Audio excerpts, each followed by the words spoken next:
Speaking of nastiness, speaking of nasty work,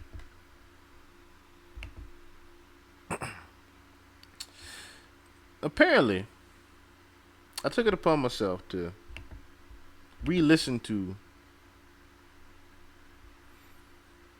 Where is it at? To re-listen to Mr. Cat Williams freestyle. Y'all remember Cat Williams' old freestyle from back from 12 years ago? I don't dress at all. You can interrogate me with torture, nigga. I won't confess at all. I'll just keep on crying, keep on sobbing. Ask me any question, my head'll keep on bobbing. You think I'm saying yes for the first few seconds, till you realize I'm in my own world, thinking of your girl naked. Shit. Fuck you niggas. I'm a federal nightmare. I'm a small motherfucker who ain't scared, who won't fight fair. Shit. So if you want to make me a motherfucking martyr, do what you gotta do. Bitch nigga starter. Huh. What's happening, Puff? I'll be back to you if JD ain't had enough. Yeah? Jermaine Dupri, king of the pedophiles, if you ask me, baby. Shit. Jermaine Dupri, small as a child. If I was fucking Janet, she'd already have a child. If I was fucking your bitch, she'd have a permanent smile. Okay. So, of course, he went on about 4 or 5 minutes. That was pretty much the clip, the extent of things that, he would get personal, of course. He would get into, the only other thing he got into was, of course, I'll play it for the pod. I'm a real G, nigga. I got permanent style. Shit. I don't fuck with you fuck faces. You grown ass niggas with gap teeth that need braces. Fucking rappers with hairlines. They're gonna fuck with me and try to compare lines. Just meet me somewhere, nigga. Let's compare mine. I mean, let's go somewhere and compare nines. Shit. You fucking with Cat? It ain't my fucking fault you ain't visit the brat. Huh? Nigga, you should visit a Gap. Nah. I'm fucked up for even mentioning that. Shit, but you ain't have to go and visit. It ain't a crime to put some money on a bitch's books, is it? Shit. I put 20 G's on my girl. And what you do in your platinum ass world? Huh? Probably ain't do shit. Probably ain't busy. Probably ain't right. Probably ain't do no remix or think about her at night. But that's my nickel. And if she hit a bitch with a bottle, then that's what it is. She handle her biz. And if she gotta do a motherfucking biz, she can count on me like I'm a motherfucking kid. And don't you start talking about I motherfucking did. Huh? What have you done for me lately? Dun, dun. Ooh, yeah. JD. Boom. What have you done for me lately? Dun, dun, dun, dun, dun. Ooh, yeah. And Steve Harvey, I heard about your book. I'm proud of your success, but bitch nigga, look. Better stop telling people their motherfucking lies before you be somewhere and meet one of my motherfucking guys. You see, when I'm around, them niggas is polite and gentlemen. Niggas be alone. They be all hyped up on Ritalin. And if I ain't there to hold them back, them niggas be anxious to get it in. And they be wearing stuff over their face so they don't show the cameras who's hitting them. You don't want to fucking play football with me, bitch Harvey. I'm blitzing. And I ain't gotta call no plays when I audible. I say, get it to him. And you'll be laying there on your backside. They call it a concussion, but for you to just feel like, get in them. And I'll be standing over your body, pulling off your helmet, telling these niggas get his limbs. You ain't got to worry about what's gonna happen next. As you blacking out, the last thing you'll hear is, get his Timbs. And if you wake up 5 minutes later, the thing you'll hear is, get his rims. And I know they tell you that when you see the light, go for the light, but it's getting dim. You a hoe to the day you die, nigga. Getting pinned. I'm Cat Williams. I fear not. And that was Cat Williams, the brilliant mind of Cat Williams. But interesting enough that was 12 fucking years ago. 12 years ago, right? Look at all the shit that came to fruition since he done said all that. Since he said that 12 years ago. From Diddy to JD to Steve Harvey. We know about Diddy. We know about Steve Harvey. We ain't spoke too much about Mr. JD. And this outlandish shit here. Because what in the entire fuck is this? I don't know about y'all. But if a nigga like this came up to me and I'm 9, 10 years old, look what goddamn how old he is. I'm kicking you in your nuts. You back the hell up. I don't know you from a hole in the wall, mister. You don't look right. Nigga look like this coming up to me. What in the hell is this? Now, disturbing as that is, I'm gonna let y'all hear. I'm gonna let y'all hear JD himself tell y'all how, in fact, he met Kriss Kross. Let y'all tell. What did you see in those guys? When you first saw them at the mall, what did you see? Something that I still haven't seen today. They was in the mall. They was stars before I even came around. And they was in the mall. They was ghetto stars. Yeah. Like for real. They was in the mall walking around. There was girls at the cookie company giving them free cookies.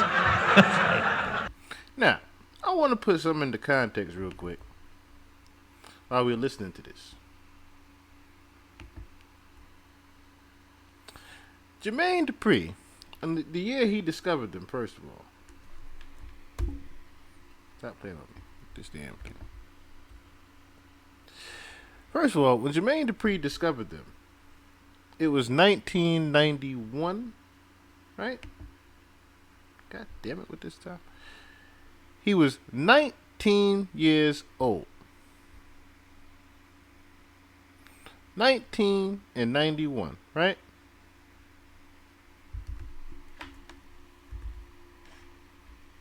How he discovered them.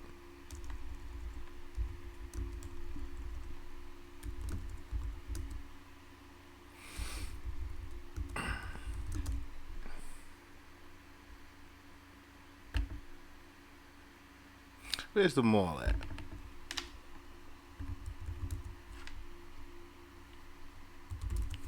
JD meet.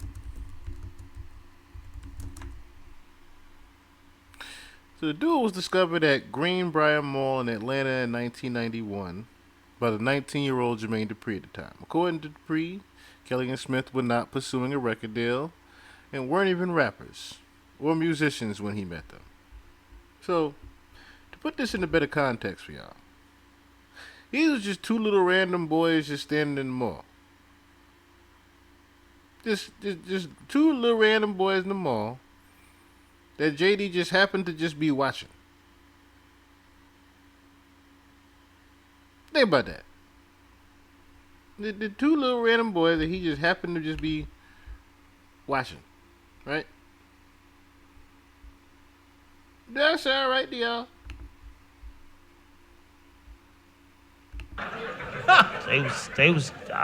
I'm telling you, I was standing there in the middle of the mall looking at this like, who the is this?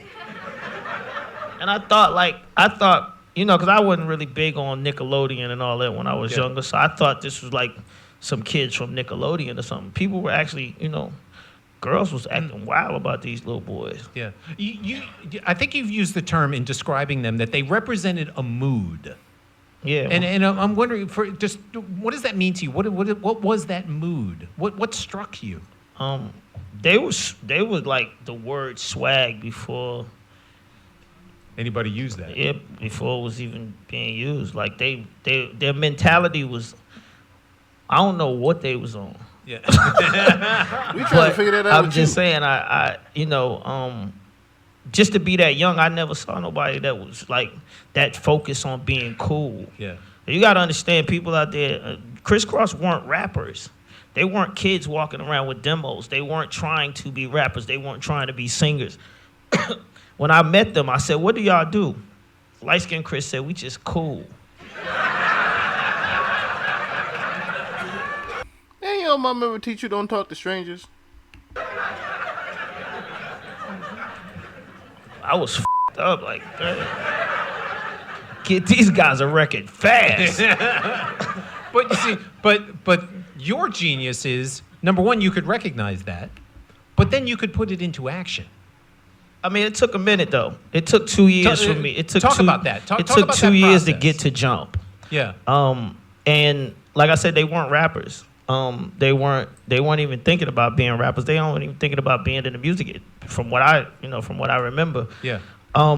So remember what he just said. Shout out to my name is Khan, by the way. Thank you for tuning in. Salute to you, sir. So put this into context also. So he says 2 years before Jump came out. Met him in 91, so he spent 2 years now just chilling and hanging out with these little boys. So now he's about 21 when Jump comes out. These little niggas is at 12, 13. Think about that. Fucking think about that. He just hanging out with these little niggas 11 years old and he 19. 8 years apart. Just chilling and hanging out with some 11-year-olds for 2 years. What in the hell is going on here? I agree. What is going on here? Yeah, I hear this shit. So, 2 years go by. You just chilling with them. Go ahead, JD. And at first, I was just kicking it with them because I started learning how to be cool. Let me get some of this coolness. And they, I started living by the way they was living. Yeah. Like these kids would get up at like 6 in the morning and go to the barbershop and get fresh at 6 in the morning and be sitting outside the barbershop before the dude even get there, before the barber get there to get their hairline. Yeah. I never seen nobody 11 doing this. I know I didn't. I don't even know where they got the money to get haircuts. But from the girl at the cookie store. This is what they was doing. JD, who was your peers that you were just able to just hang around these 11-year-olds? I need to ask that. Their whole mentality and sneakers. They were sneakerheads at 11 and 12. And this is all the stuff that I'm watching and, then they would tell me stories about kids in their school getting beat up and, robbed for starter jackets and just a lot of information that I was gathering that I hadn't, that I wasn't going to public school at the time. So I was, I would just pick them up from school and just kick it with them and just try to get stories. So one day I was riding with them and, I probably shouldn't have been listening to this music with them 11 and 12, but their favorite artist was Ice Cube. And we played that America's Most Wanted album to death in my car, right? And they knew every word to every song. So I'm driving one day and I'm looking in the rearview mirror and I'm watching them rap the lyrics as if they was Ice Cube. I'm like, where they learning this lyrics at? And how are they learning? You know, it's one thing to say the raps because you know the song, but it's one thing to start doing hand movements and start acting it out like you're a rapper. And soon as I saw that, I'm like, if I write them a song that they halfway like, this might be something. Yeah, how dumb this nigga was at 19, 20 years old that he didn't realize that a kid could be influenced easy at 11 years old. did y'all not hear this shit? Shit, about 8, 9 years old, 10 years old even. I was able to recite lyrics, fool. We all were. Everybody was able to recite and do mannerisms and and whatnot. I'm pretty sure at 11, 12 years old. But not everybody possessed the ability to write rap lyrics, of course. So it was my mission to try to start making music that they like. They ain't like none of the songs at first. And anything that you had proposed to Yeah, them. everything I started writing for them, it was nothing that was like, we ain't doing that. You could, you know, and my goal was I wasn't gonna be satisfied until they took the song and made it theirs, because I wasn't gonna get the same thing that I saw with the Ice Cube. So I was every day trying to write a song, trying to write a song, and you know, they was quick to tell me what was whack, corny, nah, right? And then I hit this chord with them. I wrote this song called "Little Boys in the Hood." And that was them. And at that point, I could see in their eyes that they heard what I was saying was them. And then they start saying it. And they start saying it just like me. They start saying it better than me. I'm like, oh. I could start feeling what was happening. But I still knew we didn't have that one record that I wanted. But I could feel it. And I felt it. And I sent the record out to... Yeah, I hear how cringy it sound in the background. Everybody like, yo, what are we listening to? Like, what are we yeah, this man was just basically spending this much time with them like this. I know they're like, yo, what are we even hearing right now? Joe the Butcher at Rough House. And he called me back. He said, I want to sign him. And he signed him off Little Boys in the Hood. Yeah. What's up, y'all? This is b.l.a.c. So, like I said, how creepy is that? How motherfucking creepy is this shit? That this man was just chilling in the mall, picks up these 10, 11-year-olds, or 11, 12-year-olds, chill them till they about 12, 13, and then does jump. Right? Now, the buck doesn't stop there. The buck doesn't stop there. The trend that they would start would be the backwards jeans, right?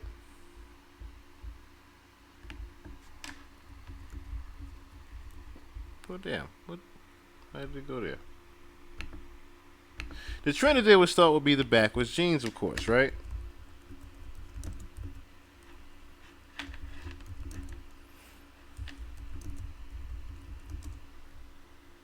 Now, some don't know this, but backwards jeans, or should I say backwards pants in general, even back then in jail culture, backwards jeans was said to be meaning for easy access. If you notice, where are the zippers? The zippers are where? Behind you. Correct? Now, I'm not just saying this.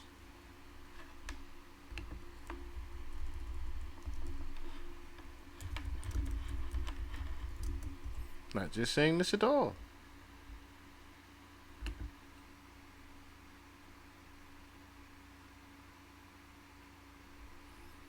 As it says here, the trend of extremely sagging your pants started in prison as a way for inmates to secretly advertise their sexual willingness to other inmates.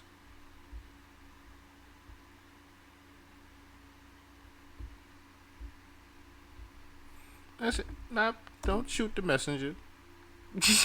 Don't shoot the messenger.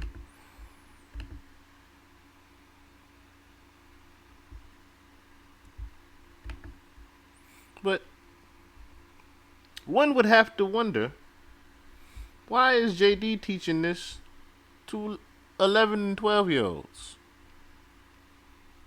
That is where you have to start asking yourself these questions.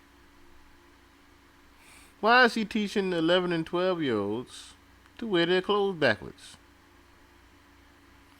Remember, what did he say? They had more swag than me. So if they had more swag than JD, why in the hell were they made to wear their jeans backwards?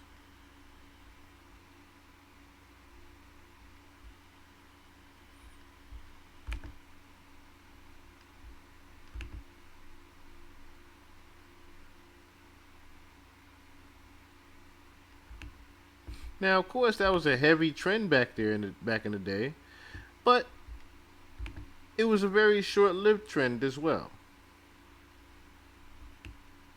And I'm pretty sure there were some pretty uncomfortable people that started to realize just how crazy they'd actually look. Or should I say actually feel.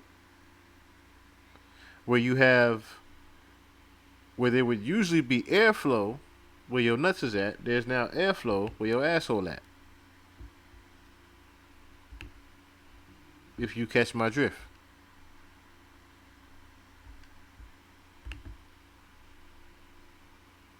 So, of course you're saying to yourself, well, there weren't any stories of these two when they were younger, right? I beg to differ. Apparently, Daz Dillinger had a rather interesting story about what happened to Chris Kelly when he was younger.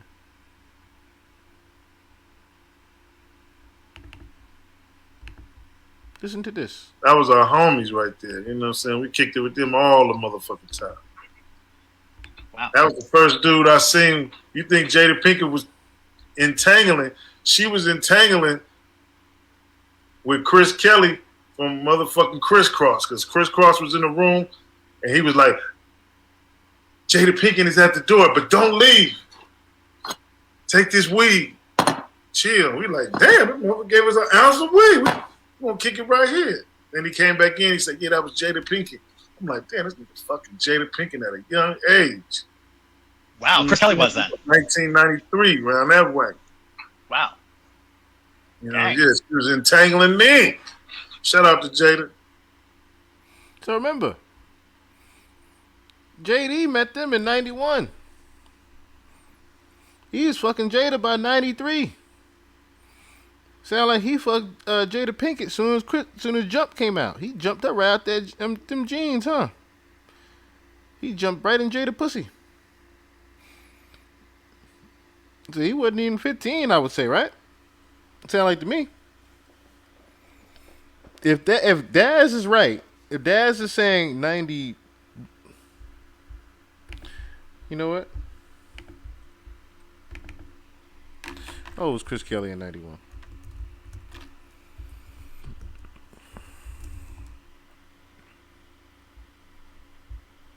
I'm gonna sell it right here.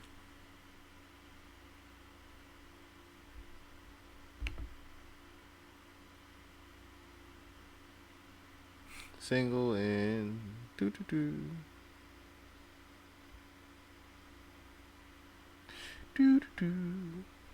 Okay, so in 92 they were 13 and 12 years old. That's what it says here. In 92 they were 13 and 12 years old. I'll show you. But so if they were that age, they were 13 and 12 in 92. 13 and 14. Right?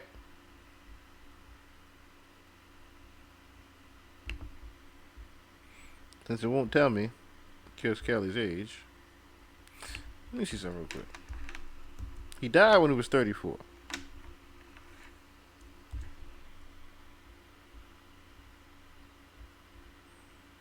He was born in 78.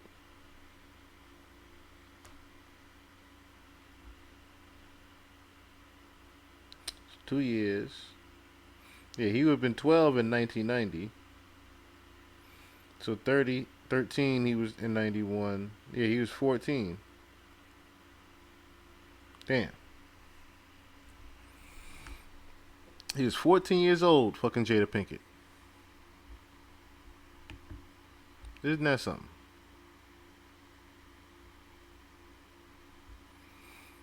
It's crazy how this industry turned these young boys out. So it's just a young age. Matter of fact, while we're on the subject of Kriss,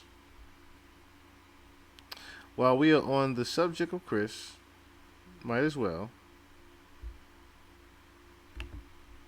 We might as well go take a trip down memory lane real quick. While we're on the subject. Because he's not the only one that happened to.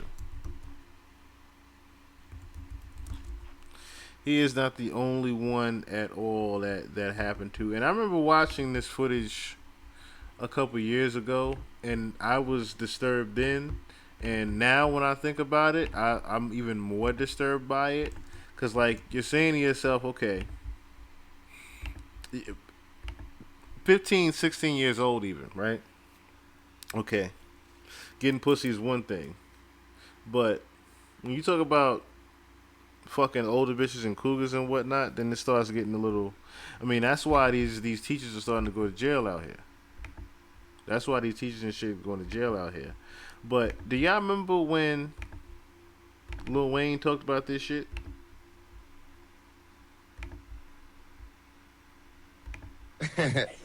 Man, Twist, what you laughing at, man? How you get that? You get that? You understood that? You sucking on clits over that fight? They came on that motherfucker. That nigga. Oh, yeah, Twist. 15. Yeah, fuck. Huh? Oh my God.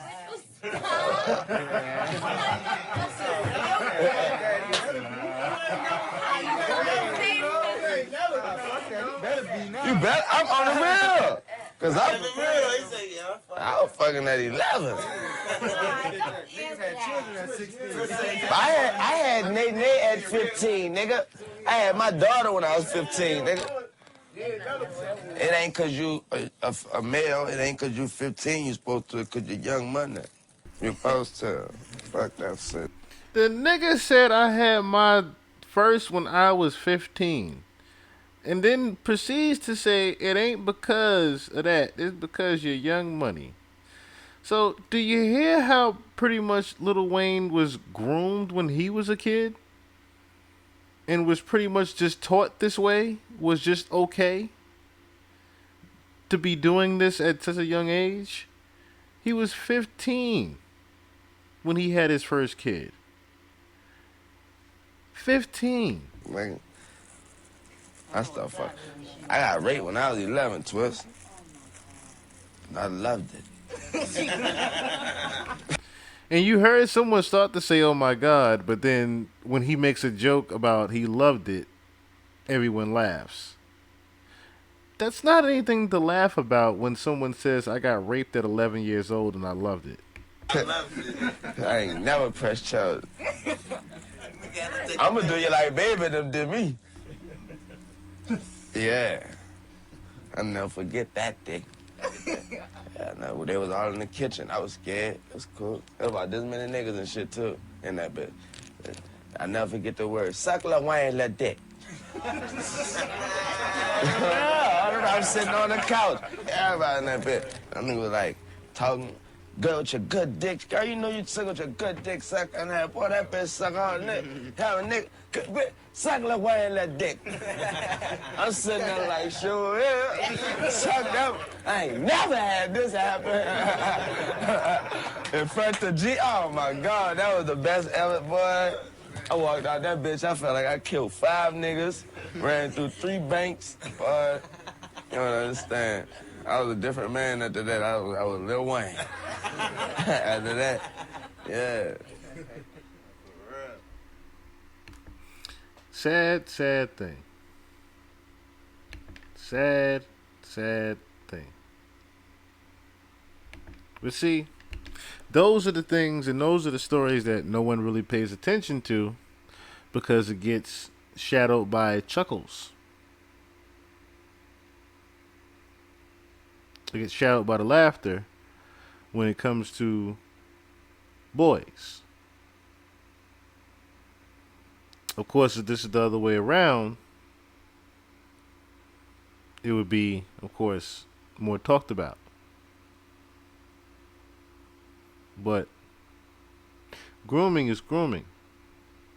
Okay? Whether you're doing it or giving someone away to have it done to them, it is still grooming. So, how does Jada Pinkett even know to go fuck a Chris Kelly if it's not for a JD?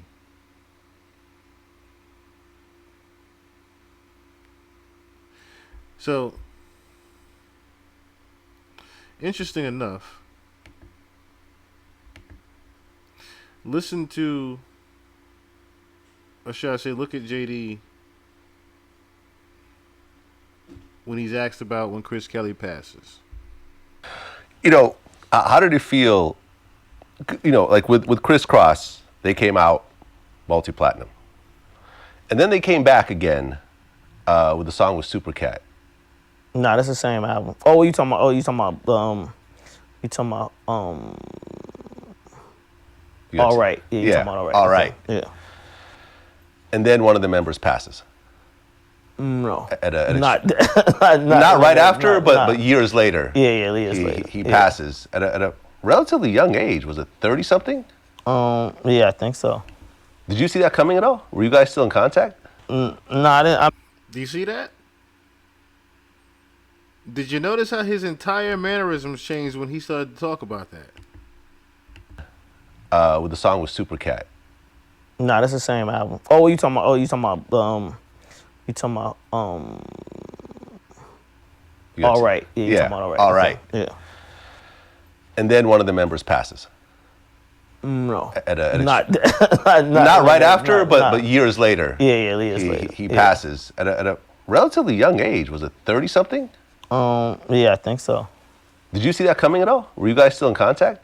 No, I didn't. I mean, I didn't see that coming. We was in. I mean, we had just did the 20th anniversary, so it was like, we had just started, having much more dialogue about them going on tour and doing other things after the 20th anniversary.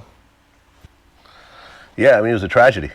Yeah, 100%. It was a tragedy. And then Brat got into her own set of problems later on, the hitting of the girl with the bottle. Yeah.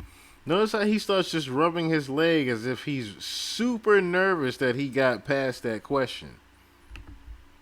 We had just did the 20th anniversary, so it was like, we had just started, having much more dialogue about them going on tour and doing other things after the 20th anniversary.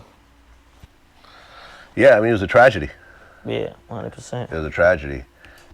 Now, this is someone to have said that, he looked at Kriss Kross as his own children. For someone that looked at them as their own children, you would think that he would have a lot more contact with them, wouldn't you? On top of, you didn't even know how old Kriss was when he passed away. Kriss was 34, by the way. But for Jermaine to not even remember how old he was right there on the spot, and for him to not even seem even the bit of sad about it, He almost chuckled about it beforehand. When he corrected Vlad, didn't he? That was very interesting to even notice that how Jermaine felt about Chris Kelly's passing. Yes, rest in peace. Now, Boosie didn't necessarily do anything similar to that. His was more of well, yes, it was similar. Actually, I'll say that it was similar because his was more of him letting his son get head by a stripper. But I believe it was when he turned 18. I don't think it was when he was underage. I believe it was when he turned 18. He let his son get hit by a stripper. But this would not be the only time, of course, JD has had young on the mind. As we all know, JD's entire roster is full of young stars, right? Now, Usher has never talked about him in interview. I've also noticed that. They've never really even been interviewed together. So, Usher, I wouldn't think would have anything to say negative about JD. But it's rather interesting that Usher also he was fresh off coming from Flavor Camp with Diddy when JD had also taken him in at a young age. And they did the My Way album. So if we know the background of Diddy and how he gets down, and of course he gets passed to Usher through L.A. Reid, and we all know that JD has also worked with the likes of Justin Bieber, this isn't sounding like something that's, an apple doesn't fall far from the tree. They say the birds of a feather flock together, right? So, you guys remember Xscape, right? And Kandi Burruss. I wonder how many people actually paid attention to the fact that, everyone knew that Xscape was pretty young when they came into the game.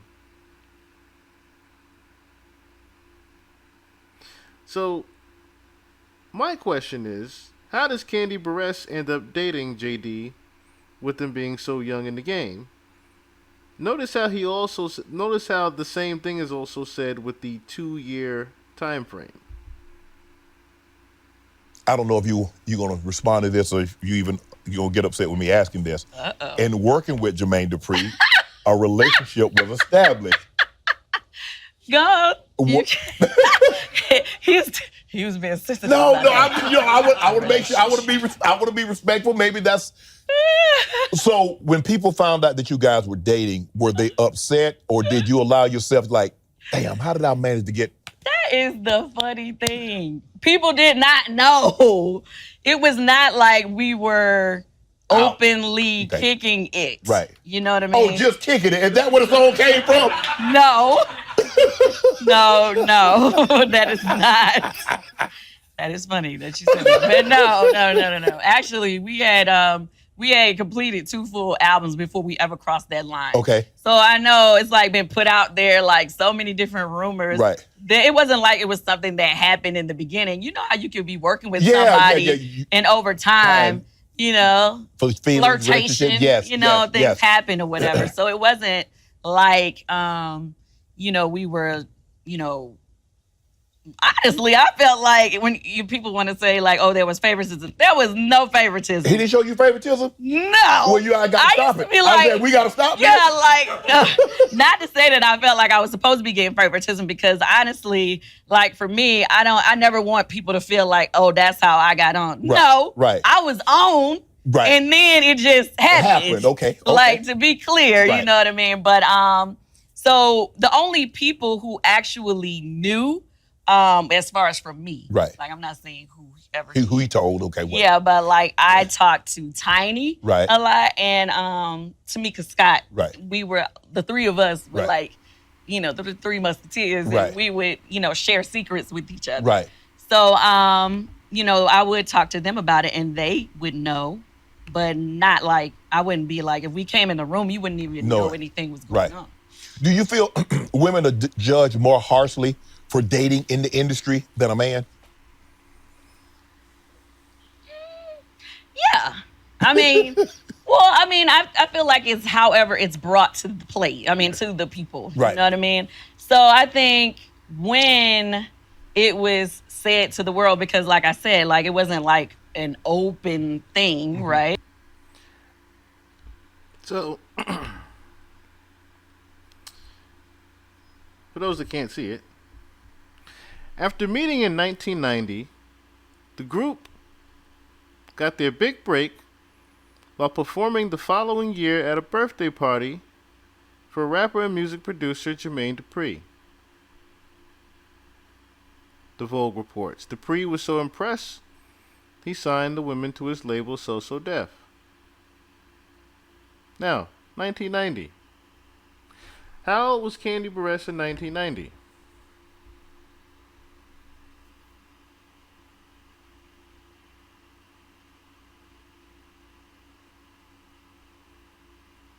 Are we following? She was 14. So that means, right?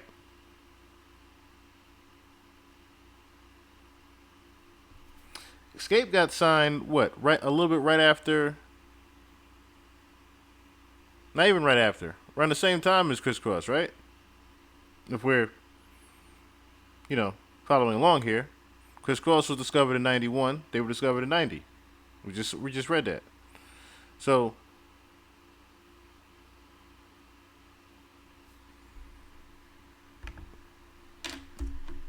two years later would have been what? She's 16. Dog. Right. When it was said to the world, it was said like, oh, she was trying to, kick it with him to get on. And it's just kind of like, no, that don't make sense. We had already did 2 albums. I had already been leading on multiple songs. Right. So no, like, don't try to make it seem like it was that. So I feel like people, as a woman, we can definitely make the decision of who we want to share ourselves with. Correct. Right? So it doesn't have to be, oh, I'm trying to get put on. I was on. Right. You know what I mean? And I'm very clear about that. Like, I'm just very much like, I'm about my business. Right. And, You didn't like the narrative that was being put out about Kandi. Yeah, I did not like that at all. But because also, the narrative came later, and it wasn't even just that. It was the other things that were said along with it that really made it like, wait, what? So have you had a full opportunity to set the record straight? Is the record straight now? As far as? What transpired, how it all went about. It's not like it was, because, they're going to portray it. It was probably portrayed one way. She did, like you said, she did this to come up, yada, yada, yada. And you was like, well, hold on. I already got albums. I had 2 albums. What you mean come up? Yeah. I wasn't no fledgling. I wasn't somebody that was unsigned. Right. Well, I never really felt like I had to clear up anything about the situation with Jermaine. Right. I didn't feel like I had to clear that up. I mean, Right. That wasn't it. It was, I don't know what other questions you got to ask. I don't want to be jumping far ahead of you. No, go ahead. But basically, obviously we worked together during that time period after our group had separated, after third album. Right. And we had been like not a group for a few years before my group member got on the radio because she was upset about some things. Oh, she outed you? Yes, but not just that. She added some more BS to it. Oh, she put some beef to that thing and make it grow. Right. Well, the negativity. Okay, so the part that I felt like for a long time wasn't clear and people try to run with, she was like, oh, Kandi, was having sex with Jermaine, and she tried to make it seem like that was the reason why the group broke up. And that was not. Man. That was the first thing. And then the other thing was... Y'all still friends? Yeah, well, I stopped talking to her for a decade, but we're friends again. Okay. We're friends again. But anyway, then the other part was that she added to it was that she tried to say, yeah, she screwed his daddy or something like that. What? That was way over the top. Right. And then I was like really like hurt and upset by the whole situation because, a long time she and I had a great friendship. And then it's just like, I understand we're no longer like working together like we used to, but why would you do that? But I never tried to clear up publicly what she said at that time, but that rumor lingered for years. And so that was what was frustrating to me. It wasn't the part about Jermaine. It was the other part because it's just like, dang, you gotta make it seem like I was just like I hear going through the family. Like, the hell, you know. I'm glad you said that, Kandi. I didn't say that. That's what she said. She put that out there. Let the record. Yeah, but I mean, we cleared it up. Right. I guess when we got back together and did that, the first reality show that our group had, you know, she cleared it up somewhat. Then there are still some other things that I felt like were never said. Right. That would have made it even more like y'all would be like, what? But I don't feel the need to clear all those other things up or to add any fuel to the fire. I just feel like, you know, when she basically let it be known that what she said wasn't true. Then I was like, okay, I'm just gonna let it go. Yeah, I'm gonna let it go. So where were you when you heard that? Did somebody come to you that she had put your business in the street? No, you know how I heard it? This is the craziest thing. Me and my friend Rashida, okay, the rapper Rashida that's on Love and Hip Hop. Okay, yeah. Okay, we were doing a project at the time. We was working on something. And we were in the studio and a family friend sent me the link while I was sitting, and I sat there and I listened to it, and what bothered me was it was like an 18-minute long interview. Wow. And the whole 18 minutes, she was dogging me out. And I cried. I was like, whoa. You know what I'm saying? It was very hurtful. Did you know she had these feelings towards you? No, I didn't know that. I mean, the thing about it was, I think, like I said, you know. Man, it bothers you now. You tearing up a little bit now. Oh, yeah. I mean, that really, can we get some Kleenex? I mean, it's not coming down. No, but I'm just saying, because it hurts you. I mean, because you in a group, y'all together, we sisters. Right, but now mind you, we were separate for a time. So anyway, what happened was, at that time, Jermaine had just put out a book. Right. And in the book, he barely talked about our group. He don't really say that much about us. But I think in there, he said some things about her sister getting the big head or something, and that's why the group basically defeated themselves, right? Because we didn't break up because of a album not doing well, whatever. But she didn't like what he said about her sister, and so I guess she called herself. But you didn't say it. I didn't say it, but I am always the one to catch the heat for some reason. Right. So anyway, when that book came out, like the next day or you know, within that period of time, she went on the radio to do the interview calling herself clearing up that it was not my sister, the real reason why the group broke up. But now she says why the real reason why the group broke up. But back then she was defending, you know, her sister, I guess. Right. But at the same time, like, to be clear, I am very serious about, like I said, about my work, my accomplishments. Right. I'm like a person who likes accomplishments, right? Right. So it's not always about the money. But you don't want you don't want people to shortchange your accomplishments. Don't shortchange my accomplishments. Exactly. So that's, I mean, it was, everything she said was hurtful, obviously. But it was just like, I think some of the things that the interviewer was like, so when she was like, yeah, Kandi did this. And she was like, you mean Kandi, the one who writing all the songs? Well, we all write. It was stuff like that. I was like, well, dang. And then it would be like, well, you mean Kandi that wrote this and did this and that? I mean, we all do that. Like, it was just like everything she said, and it was just like trying to make it seem like everything that I had done had been because of a man or because of somebody that I got hooked up with or whatever, which, no. Right. Okay. So, I was looking for her to fucking pause. She's very long-winded. Anyway, as you clearly saw, Kandi was also another one that was underage that was dealing with Jermaine Dupri at the time, and it sounds like that because she was dealing with Jermaine, the rest of the group was pretty much jealous because she started getting a lot more leads. I mean, when you're fucking your boss, those kind of, are the perks, I guess, that comes with that. But to be saying that she was also sleeping with Jermaine's daddy at such a young age was like, a little nasty there. But creep shit. It's like we just saw. They was about 14 years old when they got discovered at a birthday party. Nigga, what you doing at a birthday party? A kid's birthday party. See what I'm saying? It is the environments that we'll keep catching JD at. That's the thing. First you stalking two little boys at a mall, allegedly. Then you had some kid's birthday party and getting this group signed. What is going on here? That's what I'm talking about. I'm sensing a lot of Diddy party activity. And funny I say I sense a lot of Diddy party activity. Look who the next person we got in our slide, y'all. I'm about to put this up as the cover.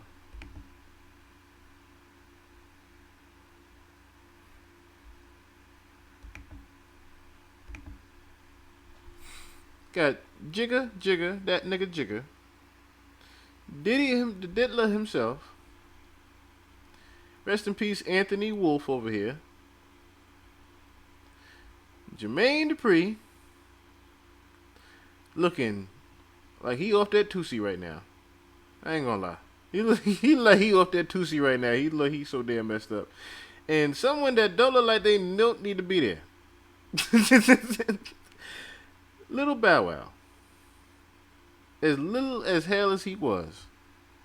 Don't look like he even need to be there in that vicinity right now.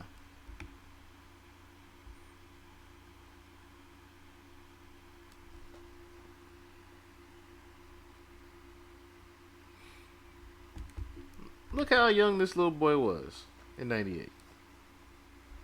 Now, apparently there was a rumor that he had gotten raped in the tunnel. All of those articles, of course, have been pretty much wiped from the internet.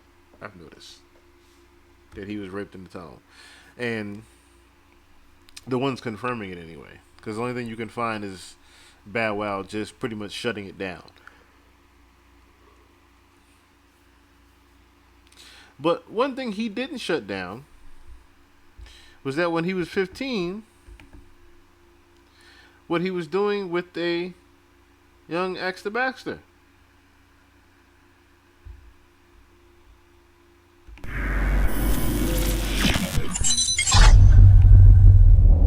What was it like dealing with girls? Because, you know, I'm sure girls liked you when you were younger and everything else like that, but being a superstar kind of puts you in a different platform.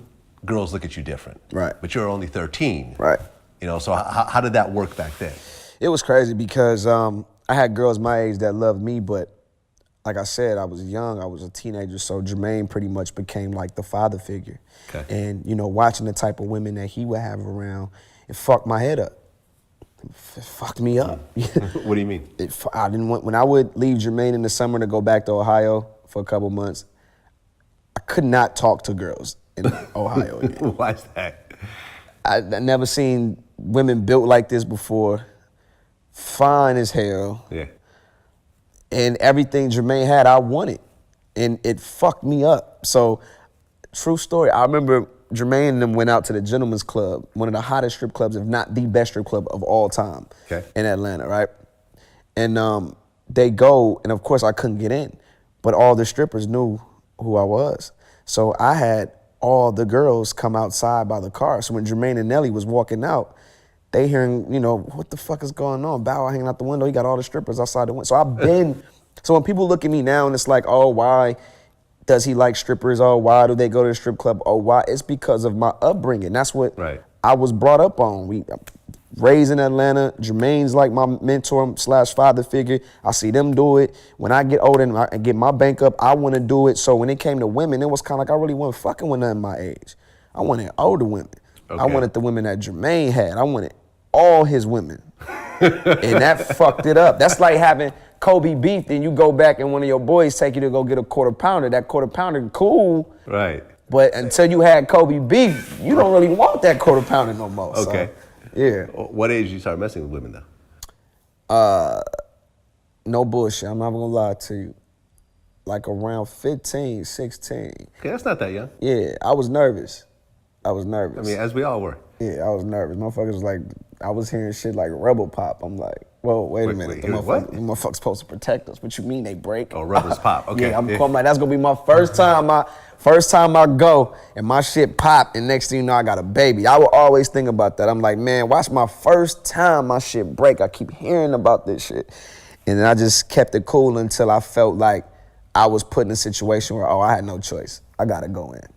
I gotta go in. There was, I guess, a story about Esther Baxter. That's true. Okay, I guess she denied it for some reason? Yeah, I don't know why, though. She doesn't need to. It's cool, man. Okay, so Esther Baxter was the first. That was the first girl I ever had sex with. Ever in my life. Not a bad first right there. Fuck I got it. That's one of the baddest chicks of all time, really. And it's not even to be like disrespectful. Like it was just a question that was asked. You know, when you hear about your first, I mean, that's something not really meaningful. To some it can be, but it's a highlight. Like you should never really forget your first. Right. I think that it wasn't that she denied it. I just think that she didn't know. And she didn't know that she was my first. Okay. She, you thinking Bow Wow, he's probably been fucking since 12. Right. Not the case. You know what I'm saying? Once again, it was a situation where my back was against the wall, and I knew if I didn't handle my business as a man during this time, I'm a fucking loser. And I cannot let the woman know that I was J. Cole, pretty much. Like, I was J. Cole. I didn't want her to know. I'm acting like I know what I'm doing. As soon as I was done, I called my bodyguard, no bullshit. What I do? What I do now? I'm done. What do I do? Yeah, I did it. You know what I mean? I was excited, but I think that she probably didn't know that she was my first. So I think maybe that's where kind of her side was, but it's the truth. She was my first. You were 15 and she was how old? She always maybe like a year and a half older than me, or like 2 years. So she was a teenager too. Yeah. Okay, so this is before she started doing King and yeah. This was right at PD Pablo stages. Okay. Freak League video and Shake It Tail Feather. Ah, right. She was only 16 in that video? She was young, like 18, 19. It was like 18, 19 when we met. Okay. So second album. So think about that. Bow Wow's entire career, basically, right? All he knew since he was such a young kid was being the superstar. He didn't really know much else. So it was very easy for him to be, a young, influential kid and get exposed to something like this. He doesn't know any better. Of course, you lost virginity at 15. Of course, we're looking at it like, okay, it's a boy. That's supposed to happen. That's a boy. Is it? Is it really, though? And of course, throws a bail. She's about 18, 19 at the time. So it's not really a big age gap, of course. Just to clarify that. So, of course, like I said, it seems like a very normal thing. But like I said, when you put it into the context of something that has been, just kept on happening throughout the industry with all these young stars that came in. You heard they all around the same age. What happened? Their cherries got popped. All at young ages.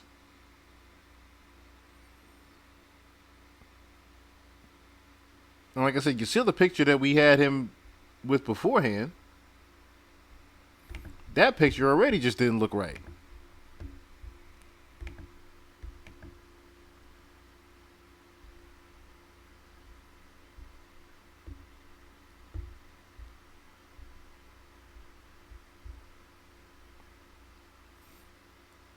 So,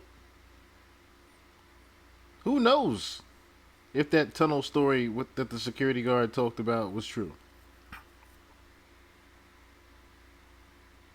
Who knows? Who knows? Because he denied the rumors of the tunnel. He denied that he got ripped at the tunnel back in the day. But he didn't deny Esther Baxter. See, understand and put that into context. Those were two different incidents. Some people think it's the same thing. It's not the same thing. It's two different incidents. He denied the rumor that he got raped at the tunnel.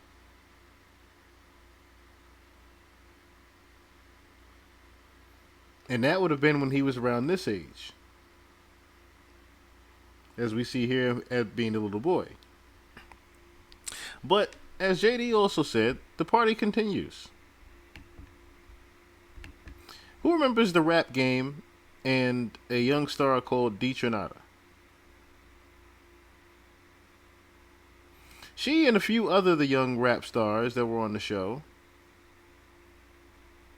had quite a lot to say about it. I'll say that.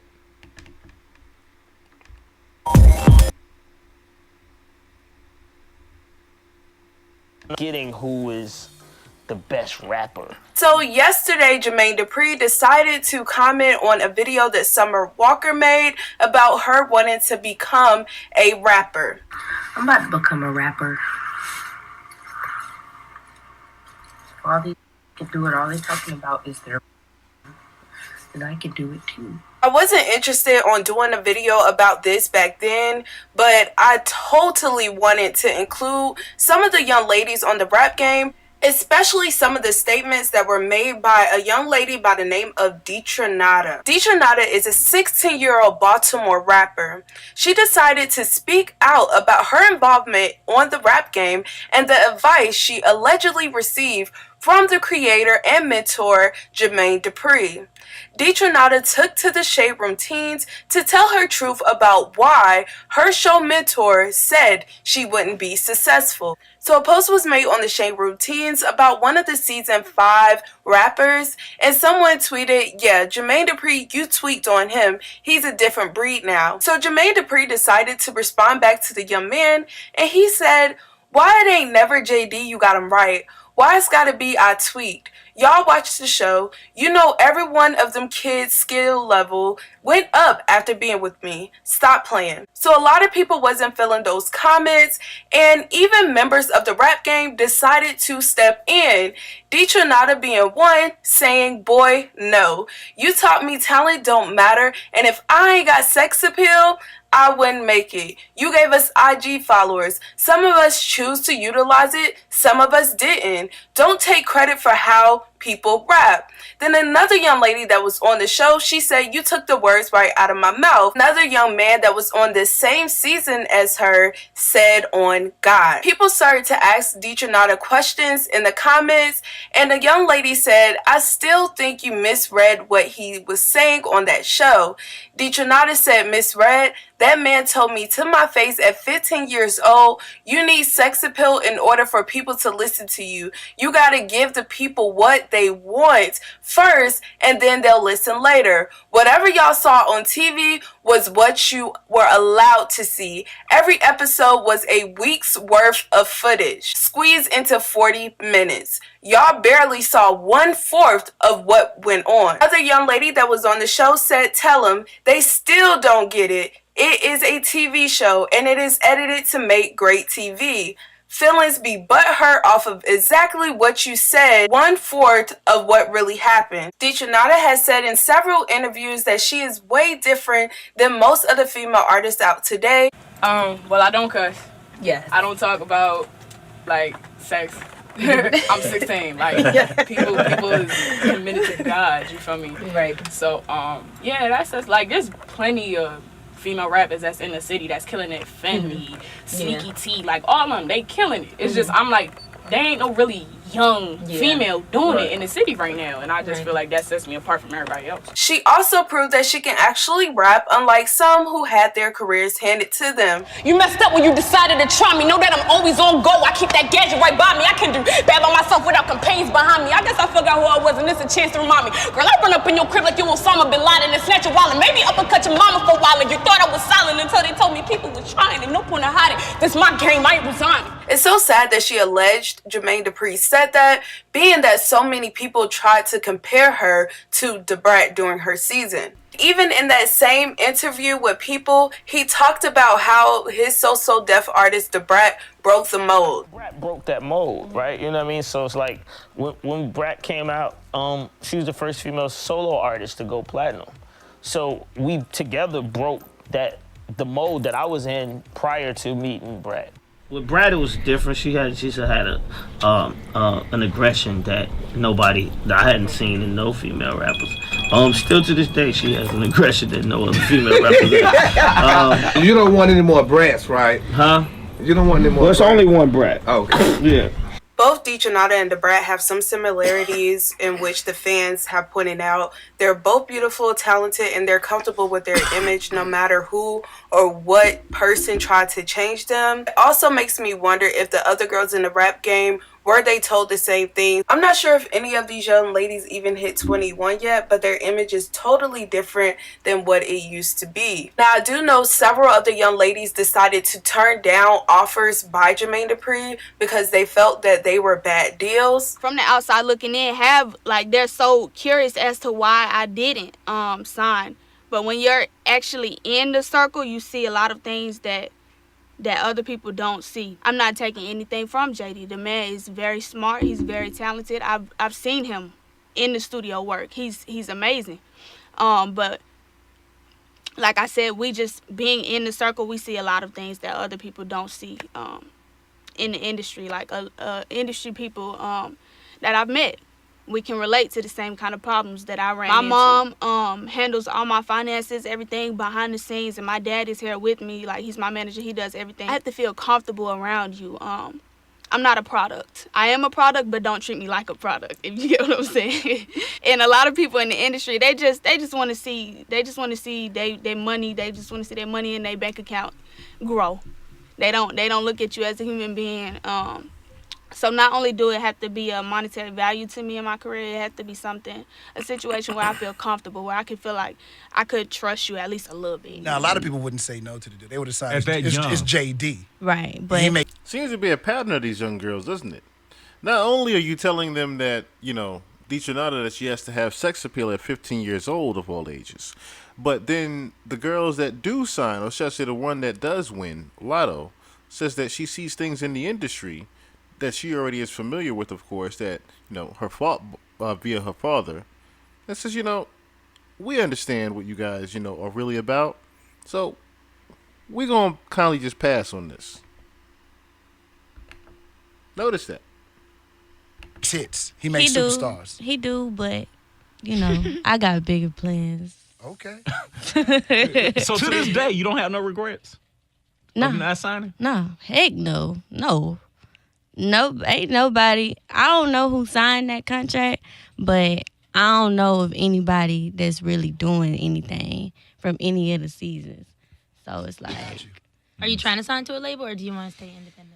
I look forward to signing to a major label soon. I'm not, I ain't stupid. So when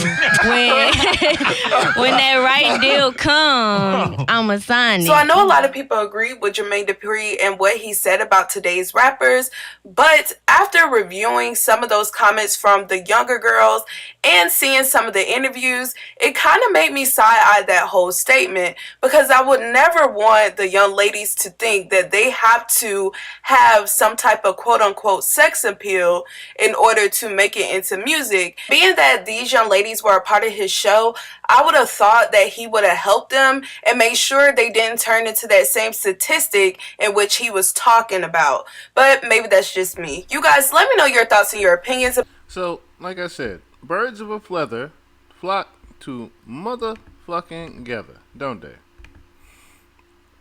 Birds of a feather flock together. And they always will. You told D-Tronada that she needed to have sex appeal at the age of 15, right? But I remember watching that same show, and I remember you was telling Lotto that she looked a little too grown, right? So, kind of shooting you some bail there, but at the same time, if you telling D-Tronada that shit behind the scenes, and at the same time, you got all these other girls that, that were like Lotto, that had the sex appeal that won on the show and then turned the record deal down from you, they all said the same thing. Like, nah, this just don't seem right. Something don't seem right. Something ain't right about this. And like the young girl said, I agree with her. Why are you not showing these girls differently anyway? Why are you trying to just, model them off and throw them to the system, giving them the young Annie treatment, so to speak. Sadly to say. It's an industry practice, man. And notice how they all were the same age at 14, 15, around the same time. 12, 13, 14, 15. 12, 13, 14, 15. They all got groomed around the same time. Between that 13 and 15 age. All of them. All of them. Kandi, you can say 15, 16. If you want to shoot her a little bit of bail.